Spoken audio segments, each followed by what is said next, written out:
एकनाथ शिंदे हे यंदा त्यांच्या साताऱ्यामधल्या मूळ गावी म्हणजेच दरे गावामध्ये जाऊन गणेशोत्सव साजरा करणार होते।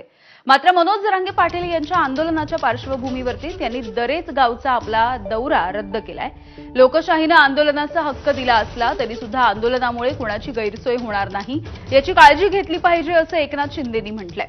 तसंच आपण मुख्यमंत्री असताना मराठा समाजाला 10% आरक्षण मिळालं होतं याची आठवण करून द्यायला सुद्धा शिंदे विसरले नाहीत। लोकशाहीमध्ये आंदोलन करणं